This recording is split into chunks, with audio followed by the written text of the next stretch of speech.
వరడు అల్లం శేషగిరిరావు గారి రచన. రాత్రి 10 గంటలుగా వస్తోంది. ఆ కీకారణ్యం అంతటా పేరుకున్న నల్లటి జారుముద్ద లాంటి చీకటి అలుముకునుంది. క్యాంపు గుడారాలు మాత్రం తెల్ల తెల్లగా కనిపిస్తున్నాయి. మధ్యలో అక్కడక్కడ క్యాంపు పనివాళ్ళు వన్యమృగాల బారి నుండి రక్షించుకోవడానికి వేసిన మంటలు దూరాన్నించి కొరివిదయ్యాల్లా కనిపిస్తున్నాయి. గుడారాల్లో హరికేన్ లాంతర్లు మిణుకు మిణుకుమంటుంటే ఆఫీస్ టెంటుల్లో పెట్రోమాక్స్ లైట్ వెలిగిపోతుంది. దశరథరామయ్య గారు ఇంకా ఆఫీస్ పని చేసుకుంటున్నారు. అలా రాత్రి 1 గంట వరకు ప్రతిరోజు పనిచేయడం ఆయనకి పరిపాటే. చిమ్మెట్టలు జుయీమని చేసే శబ్దం తప్ప అంతా నిశ్శబ్దంగా ఉంది. ఎక్కడో దూరంగా కొండల్లో కొండగొర్రె అవిరామంగా క్యార్ క్యార్మని అరుస్తోంది. దశరథరామయ్య గారికి చిన్న దగ్గుతెర వచ్చింది. కాసేపు గొంతుకలో కఫం దగ్గేదాకా దగ్గి గుండెని చేత్తో పట్టుకొని టెంటు తొర తొలగించి బయటికొచ్చి తుపుక్కున ఉమ్మాడు. ఆయాసం కాస్త తేలికపడిన తర్వాత ఇవాల్టికి ఇంటికి పోదాం అనుకున్నాడు. కానీ ఇంకా బోలెడు పనుండిపోయింది. అయినా ఇప్పుడు టైం ఎంత అయి ఉంటుందో అని చిన్నయ్య గుడారం వైపు చూశాడు. జీప్ డ్రైవరు చిన్నయ్య హెడ్ క్వార్టర్స్లో ఉంటే సరిగ్గా రాత్రి 12 గంటలకు ఎన్ని పనులున్నా లైట్ ఆర్పేసి పడుకుంటాడు. అది అతని ఎక్స్ మిలిటరీ డిసిప్లిన్ అంటాడు. ఇంకా లాంతరు గుడారంలో వెలుగుతోంది. అంటే 12 కాలేదన్నమాట. సరే, మరో గంట పని చేసిపోదామని టెంట్లోకి దశరథరామయ్య గారు దూరుతుండగా ఠకాలుమని బూట్లు కొట్టుకున్న చప్పుడు. వెంటనే గుడ్ నైట్ పంతులు బాబు అనే అరుపు కూడా వినిపించింది. అకస్మాత్తుగా మిలిటరీ కాషన్ లాంటి అరుపు వినపడగానే ఉలికిపడిన అది చిన్నయ్య కేకే అని పోల్చేసుకున్నాడు.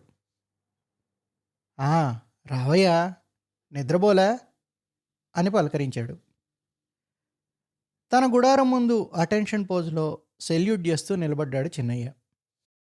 రాత్రిళ్ళు కూడా నీ మిలిటరీ సెల్యూట్లేనా మిలిటరీ వదిలేసిన? ఇంకా డ్రస్సులు, వీసెడు బరువు బూట్లు, మిలిటరీ సెల్యూట్లు మానవు గదా.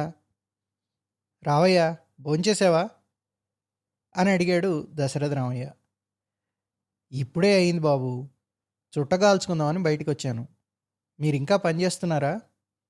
అసలే మీ హెల్త్ మంచిది కాదు, ఉబ్బసపోళ్ళు. ఈ చలికాలం ఇంతవరకు పనిచేస్తే ఒళ్ళు పాడైపోతుంది.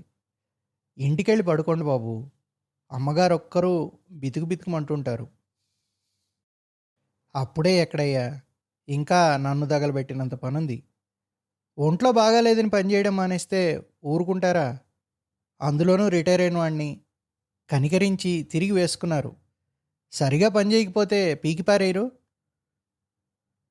బాబు, ఇప్పుడు మీకు 60 దాటుంటాయనుకుంటాను. ఇంకా ఎన్నాళ్ళు ఇలా కష్టపడతారు? చచ్చే వరకు. తప్పదు చిన్నయ్య, చావకుండా బతికుండాలంటే చచ్చేదాకా పనిచేయక తప్పదు. లేకపోతే నాకు నా పెళ్ళానికి ముద్దెలా గడుస్తుంది? ఊళ్ళో చదువుకుంటున్న నా కొడుకును ఎవరు చూస్తారు అని బరువుగా భయంగా నవ్వి టెంట్లోకి పోయి కళ్ళు తుడుచుకుంటూ కాగితాల ముందు కూర్చున్నాడు దశరథరామయ్య. కాంట్రాక్టర్ బిల్లులోని వేలు లక్షల రూపాయలు అతని కళ్లకు గజిబిజిగా కనిపించాయి. ఏమిటో పంతులు బ్రతుకు అంటూ సానుభూతిగా పెదవి విరిచి చుట్టగాల్చుకోవడానికి మంట దగ్గరికి నడిచాడు చిన్నయ్య. మంచు బాగా గురుస్తుండడం వల్ల మంటలు సన్నగిల్లిపోతున్నాయి. పనస చెట్టు మీద నుండి ఉండుండి మంచు బొట్లు మంటల మీద పడి సుయ్ సుయ్యమంటున్నాయి. నీరసించిపోతున్న మంటని బూటుతో దన్ని ఎగదోశాడు చిన్నయ్య. చిటపటమంటూ నిప్పురవ్వలు ఉవ్వెత్తున లేచాయి. పక్కనున్న ఎండుపుల్లల్ని, ఆకుల్ని ఏరి తెచ్చి మంటలో పడేసి 2-3 సార్లు మళ్ళా బూటుతో దన్ని ఎగదోశాడు. పనస చెట్టు మొదట్లో కూర్చుని చుట్టదీసి మంటలో నుంచి ఒక కొరకొంచు పుల్లదీసి వెలిగించుకున్నాడు చుట్ట. భగ్భగ్మని చుట్టపొగ వదులుతూ సెగ్గాచుకుంటున్నాడు. ఫళఫళమంటూ ఎత్తుగా లేస్తున్న మంటలకి అందుబాటులోనున్న పనసాకులు మాడిపోతున్నాయి. ఉండుండి కొండగొర్రె అరుస్తూనే ఉంది.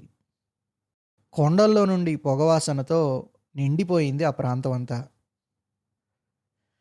గాలేసినప్పుడల్లా చెట్టుకు పండిన బురద పనస మత్తు సువాసనల్ని గుబాళిస్తోంది. ఉండుండి మంటల్లోని నిప్పులు చట్చట్మని పేలుతున్నాయి. చిన్నయ్య తన ఎడమవైపు టెంట్లోకి చూశాడు. ఎవరైనా మేల్కొనున్నారేమోనని. అది దశరథరామయ్య కుటుంబం ఉండే టెంటు.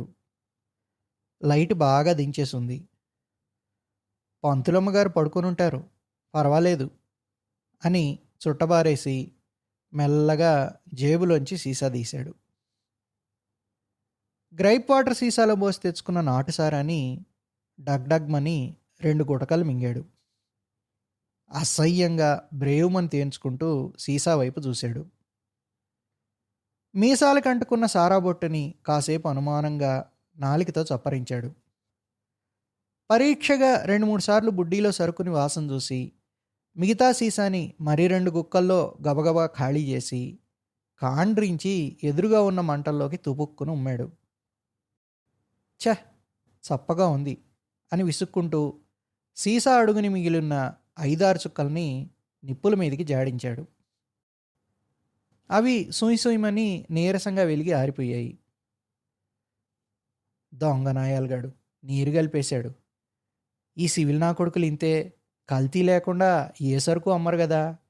మిలిటరీ వాళ్ళకి ఆర్డర్ ఇచ్చేస్తేనా ఇలాటోళ్ళని ఫైర్ చేసి పారేస్తారు.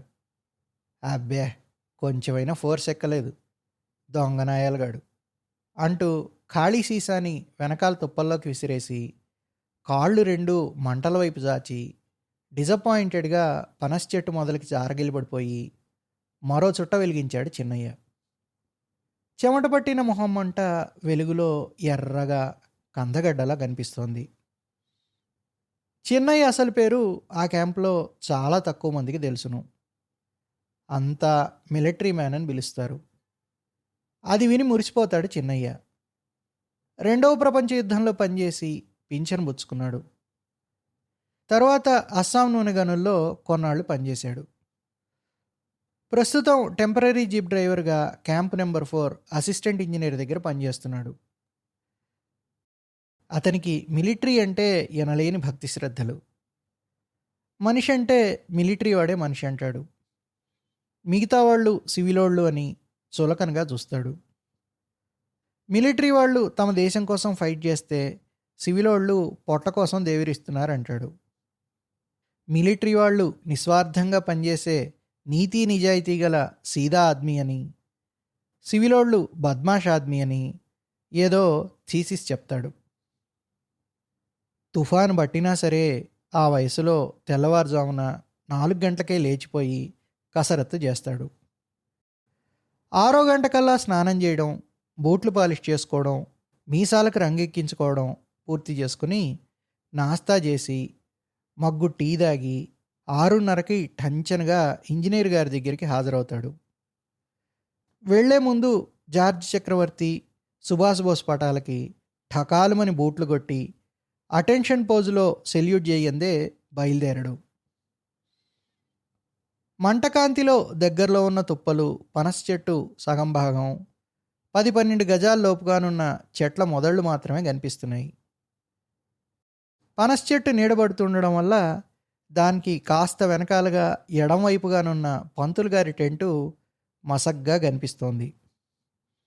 చుట్టూ చిక్కని చీకటి అల్లుకునుంది. చిన్నయ్య మంటకి దగ్గరలో ఉండడం వల్ల ఆ వెలుతురికి అలవడ్డ కళ్ళకి చుట్టూ ఉన్న చీకటి మరింత దట్టంగా కనిపిస్తోంది.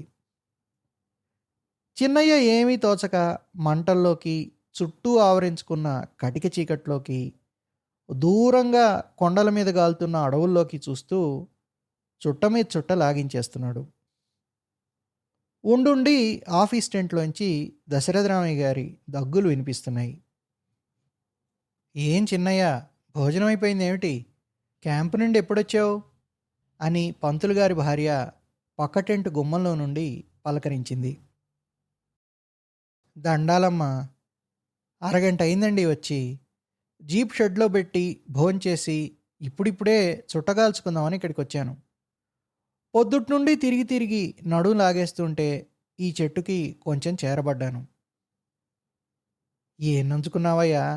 నీకోసం పెరుగు పచ్చడి దాచాను కసురుకున్నట్టుగా అడిగిందావిడ. ఛ! ఎందుకమ్మా మీకా బాధ? మీ ముసలి కడుపులు గడుపుకోవడమే ఈ రోజుల్లో కష్టంగా ఉంటే మళ్ళీ దానాలు, ధర్మాలు. చిన్నయ్య మాటల్ని మధ్యలోనే త్రొంచిందావిడ. చాల్లే, దానాలా? నీకీయడం దానం ఎందుకయింది? అంది.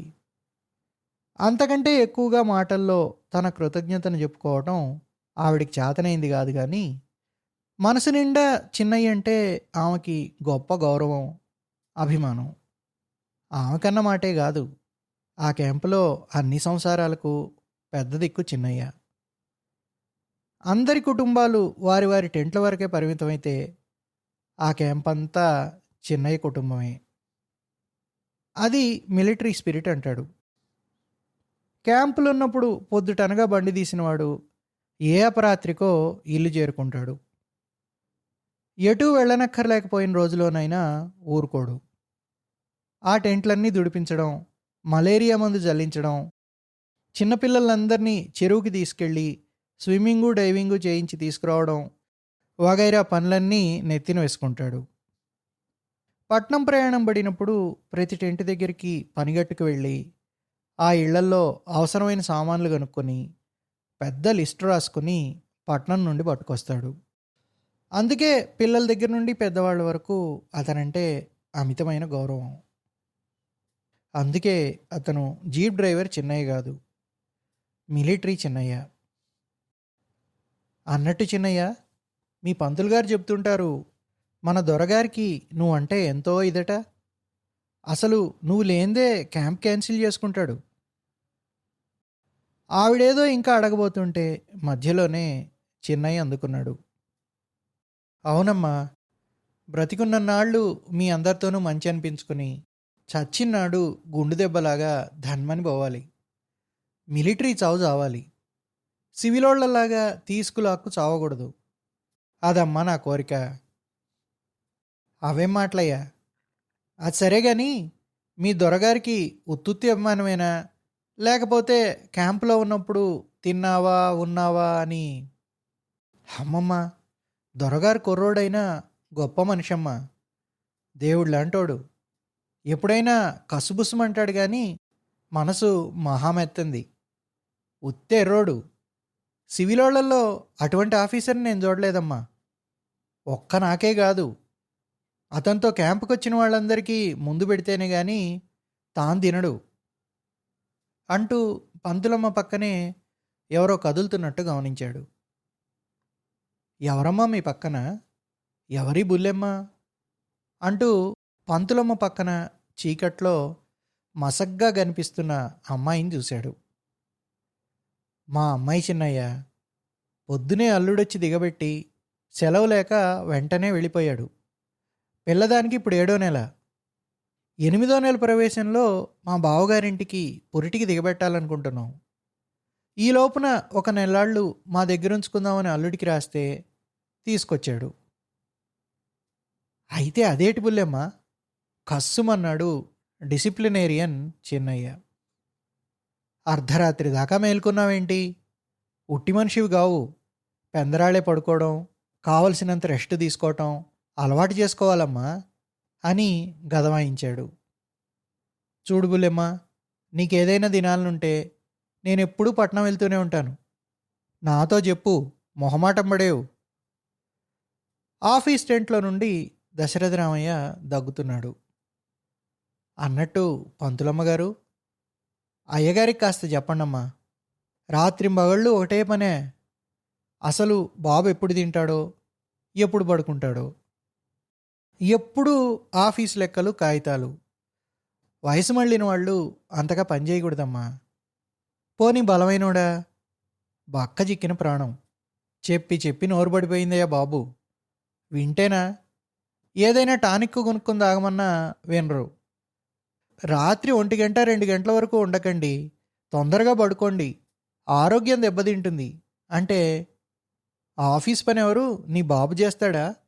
అని కస్సున లేస్తారు. పోనీ మాకు మరో ఆస్కారం ఉందా అంటే, ఒక చిల్లి కానీ వచ్చే దారి లేదు. పంతులు గారు ఈ ఉద్యోగం జేయకపోతే, ఆయన, నేను, నా పిల్లడు మలమలమాడి చావాలా? చిన్నయ్య, అతని కష్టం చూస్తుంటే కళ్ళ వెంట నెత్తురు చుక్కలు గారుతున్నాయి. అతని నెత్తురు పీల్చేస్తున్నాం అంటూ మరి మాటాడలేక బావురుమంది. ఊరుకోమ్మా, ఊరుకోవే, నాన్నగారు వింటారు అని కూతురు సముదాయిస్తోంది. అర్ధరాత్రి ఆ కీకారణ్యంలో వయసు మళ్ళిన ఒక స్త్రీ తమ బ్రతుకుల్ని దలుచుకుని బావురుమంటుంటే, యుద్ధభూమిలో శవాల మీద నుండి ట్రక్కులు నడిపిన మిలిటరీ చిన్నయ్య బండబారిన గుండె కూడా చివికిపోతుంది. ఊరుకోవమ్మా, పెద్దదానివి, ఏడవచ్చునా? ఒట్టి మనిషి గాని చిన్నపిల్ల ముందు మన కష్టాల గురించి మాట్లాడకూడదు అంటూ చెమ్మగిల్లిన కన్నుల్ని అప్రయత్నంగా తుడుచుకుంటూ పంతులమ్మ వైపు సూటిగా చూడలేక నల్లటి బోట్లల్లో ప్రతిఫలిస్తున్న మంటల్ని చూస్తూ విషయం మార్చడానికి ఆ అమ్మాయిని ఉద్దేశిస్తూ, మీ ఆయనకి దేంట్లో పని బుల్లెమ్మా అని అడిగాడు. ఇంకా తల్లిని ఓదారుస్తూనే ఉన్న ఆ అమ్మాయికి ఈ మాటలు వినిపించలేదు. ఊరుకో అమ్మా, అసలే నీ ఒళ్ళు మంచిది కాదు, గుండెల్లో నొప్పొస్తుంది. పంతులమ్మ దుఃఖాన్ని మెల్లమెల్లగా దిగమింగుతోంది. చిన్నయ్యకి ఏం మాట్లాడాలో తోచలేదు. మనసంతా పాడైపోయింది.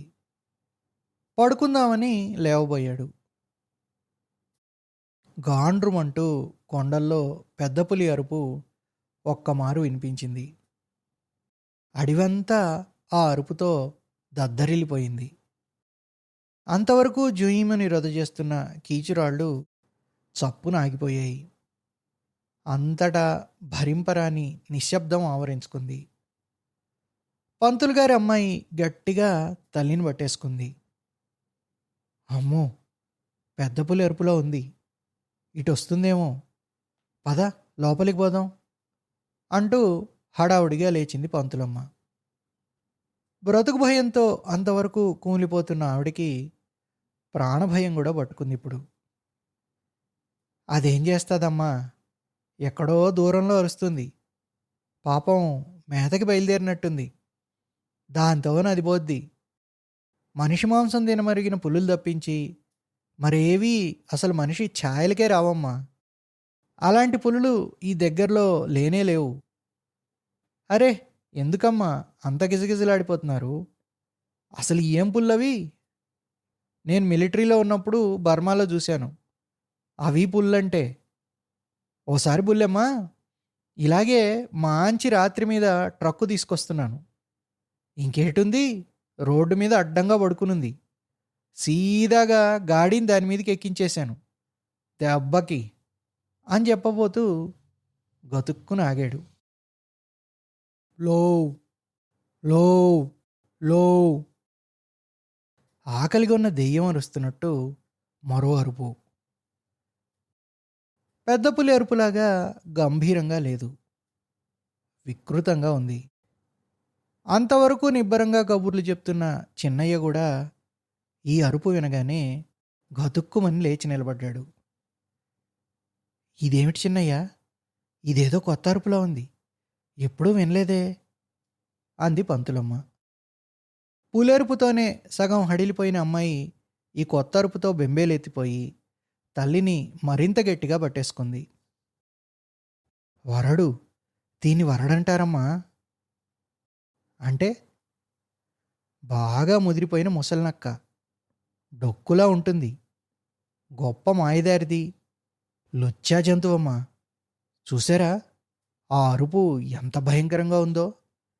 దీన్ని అడవిలో జంతువులన్నీ దెయ్యాన్ని చూసినట్టు చూస్తాయి. ఇదెప్పుడూ పులి వెంట తిరుగుతూ ఉంటుంది. బాగా ముసలిదైపోవడం వల్ల దానంతటది వేటాడి తినలేదు. అందుకే పులినంటి పెట్టుకొని ఎప్పుడూ తిరుగుతుంటుంది. పులి తిని విడిచిపెట్టేసిన మాంసం, దుమ్ములు తిని బతుకుతుంది. స్వతంత్రంగా బతకలేదు. పగలంతా ఇతర జంతువుల ఉనికిని కనిపెట్టి, రాత్రవగానే పులిని చాటుగా వాటి మీదకి తీసుకెళ్ళి చంపించేస్తుందిట. పులి చంపి తినగా వదిలిన మాంసంతో తన మొసలి కడుపు నింపుకోవడానికి. గొప్ప దగుల్బాజీ జంతువు. లో లో లో వరడరుపు దూరం అవుతుంది. గాండ్రు గాండ్రుమంటూ దాని వెనకాలే పులెరుపులు. ఈ రాత్రి అడవిలో గొప్ప ఘోరం జరిగిపోతుందమ్మా. విన్నారా వాటి అరుపులు? వరడు దేని మీదికో పులిని ఉసిగొల్పి తీసుకుపోతోంది. పాపం దేనాయుష్ మూడిందో, దాన్ని చంపించేసి ఎంగిలికూడు ఇది కూడా తినడానికి. పొట్ట కోసం ఎంత నీచం పని. చిన్నయ్య మనసు కకావికలైపోయింది. ఛ, పడుకునే ముందు దీనరుపు విన్నాను, శనిలాగా అని బయలుదేరాడు తన టెంట్ వైపు. పంతులమ్మ అమ్మాయిని తీసుకుని లోపలికెళ్ళింది. టెంటు పరదాలు గట్టిగా దగ్గరికి లాగి రాళ్ళడ్డం పెట్టింది. చిన్నయ్య టైం చూసి లైట్ ఆర్పేసి మంచం మీద పడుకున్నాడు. మరికొంతసేపటికి ఆఫీస్ నుంచి ఇంటికి వెళుతున్న దశరథరామయ్య గారి కిర్రు చెప్పుల చప్పుడు మగత నిద్రలో స్పష్టంగా వినిపించింది. తెల్లవారుజాము 3 గంటలైంది. దట్టంగా పొగమంచు కమ్ముకుంటోంది. క్యాంపులో మంటలు చల్లబడిపోతున్నాయి. హఠాత్తుగా కలకలం బయలుదేరింది. అటూ ఇటూ గడబిడగా పరిగెత్తుతున్నారు. చుట్టుపక్కల ఆడవాళ్ళు పంతులు గారి టెంట్ వైపు పరిగెడుతున్నారు. లోపల నుండి ఉండుండి మూలుగులు వినిపిస్తున్నాయి. అయ్యో తల్లి, ఇదేమిటే అమ్మా, ఇప్పుడు వచ్చేమిటి ఈ మా 5-6 నొప్పులు, నేనిప్పుడు ఏం చేసేదమ్మా అని పంతులమ్మ శోకాలు పెడుతోంది. దశరథరామయ్య ఏమీ దోచక మతిపోయిన వాళ్ళ టెంటు బయట తిరుగుతూ వచ్చిన వాళ్లతో ఏదేదో మాట్లాడుతున్నాడు. మధ్య మధ్య పెళ్ళాన్ని, నువ్వు కాస్త నోరు మూసుకో, మధ్యని ఏడుపు ఎక్కువైపోతుంది అని గదమాయిస్తున్నాడు. చిన్నయ్య నిద్రలేచి బయటకొచ్చాడు.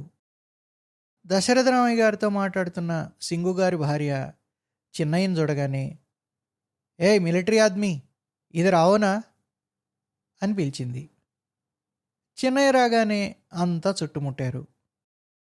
పంతులు గారి అమ్మాయికి నెలలు నిండకుండానే పురిటి నొప్పులు వచ్చేసాయని, 7వ నెల కాన్పు, అందులో తొలిచూలు చాలా కష్టమని, వెంటనే పట్నంలో హాస్పిటల్లో చేర్పిస్తే కానీ లాభం లేదని అక్కడున్న ఆడవాళ్ళు వాళ్ళ వాళ్ళ భాషల్లో ఏకరువు పెట్టారు. ఈ పాడడవిలో కష్టం వచ్చినా దిక్కుమాలిన చావు తప్ప వేరే గతి లేదని, హాస్పిటల్ లేకపోయినా కనీసం మందివ్వడానికి డాక్టర్ ముండా కొడుకైనా లేడని, రైల్వే కన్స్ట్రక్షన్లో పనిచేసే వాళ్ళని పెళ్లాడిన ఆడవాళ్ల బతుకింతేనని ఏకంగా రైల్వే అధికారులనే అరవయాసతో జాడించి పారేస్తోంది స్టోర్ కీపరు కళ్యాణరామన్ గారి ద్వితీయ కళత్రం. మీ మొగాళ్ళందరూ అలా మొహాలు చూస్తూ నిలబడ్డమేనా, లేక అమ్మాయిని వెంటనే పట్నం తీసుకెళ్లే ఏర్పాటేమైనా ఉందా అంటూ అగ్గిమంటల మీద నీళ్లు గాగబెడుతున్న సుమతి కుట్టి అమ్మ మలయాళంలో ఆ గుంపులోని మొగుడి మీద చండికలా పడిపోయింది. గోల చేయకండమ్మా, ఇదిగో పంతులు గారు, అమ్మగారిని అమ్మాయిని పట్నం ప్రయాణానికి సిద్ధం చేయించండి, దొరగారిని జీప్ అడగండి, ఇప్పుడే నేను పట్నం తీసుకెళ్తాను అన్నాడు చిన్నయ్య. ఆహా, అది గవర్నమెంట్ జీప్ కదా, దొరగారిని అడిగితే బాగుంటుందా, అందులోనూ ఈ రాత్రప్పుడు అని దశరథరామయ్య నసిగాడు. మనం కూడా గవర్నమెంట్ మనుషులమే బాబు, మీరు ముందు సిద్ధంగండి, మీకు అంత ఇదైతే నేనే వెళ్ళి దొరగారిని జీప్ అడుగుతాను. బాబు, నీకు పుణ్యం ఉంటుంది, నువ్వే అడిగి పుణ్యం కట్టుకుందు అని దీనంగా చిన్నయ్య చేతులు పట్టుకున్నాడు. చాలండి పంతులు గారు, భలేవారే అంటూ చేతులు విదిలించుకొని ఇంజినీర్ గారి టెంట్ వైపుకు నడిచాడు చిన్నయ్య. ఇంతలో పంతులమ్మ గారి పిలుపు విని లోపలికి వెళ్ళాడు దశరథరామయ్య. అయ్యో రామా! జీప్ అడగడానికి మీరు వెళ్ళలేకపోయారా? చిన్నయ్యనే పంపించారు. మన పనికి కూడా ఇంకోళ్ళనే పంపించాలా? మీరే వెళ్ళండి. మళ్ళీ పెద్ద అకౌంటెంట్‌నంటారు. ఆ పాటి జీప్ అడిగితేలేరు అంటూ సర్రున తాచుపాములాగా లేచింది. నువ్వు కాస్త నోరు మూసుకోవే. ఎందుకలా జించుకుంటావు? తెలియని దానివి తెలియనట్టు ఊరుకోవాలి. ఆడముండలకేం తెలుసు దొరల సంగతి. అసలే మా ఇంజనీరు రావణాసురుడు లాంటివాడు. దానికి తోడు పగలంతా క్యాంపులు తిరిగి తిరిగి అలసిపోయి ఎచ్చి పడుకునుంటాడు.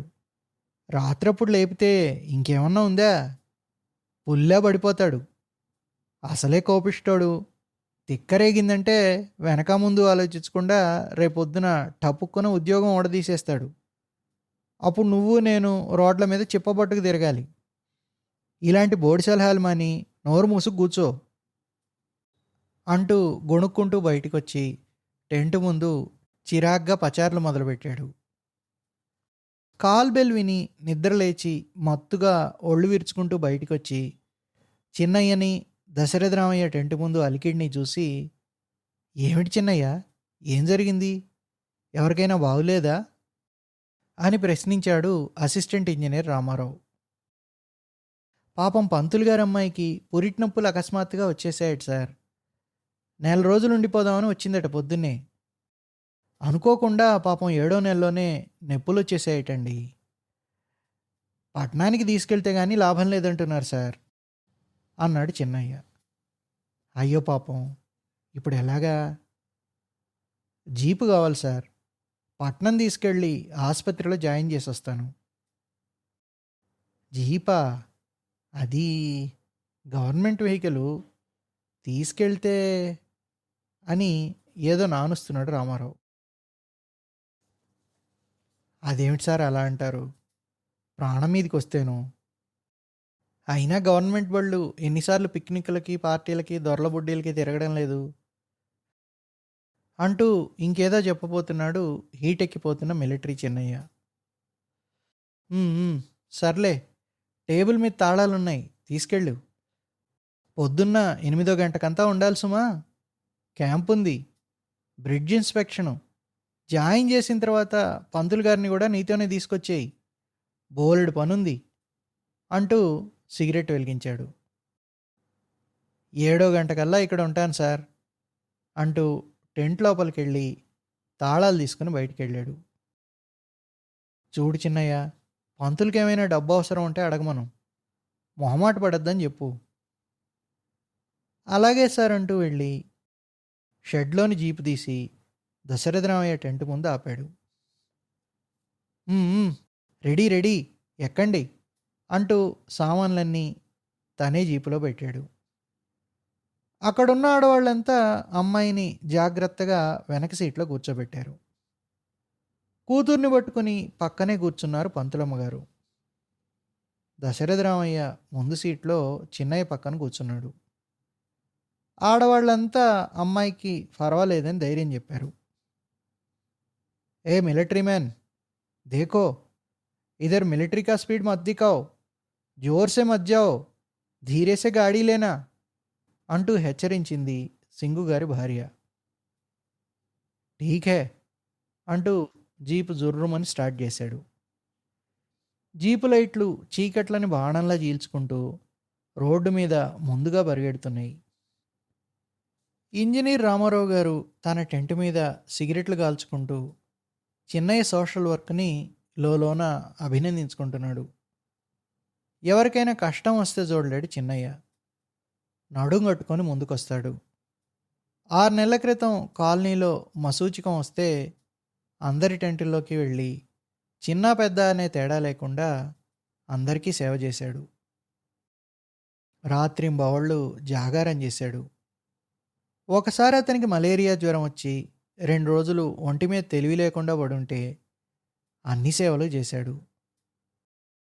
అందుకే చిన్నయ్య పట్ల రామారావుకి అంత గౌరవం.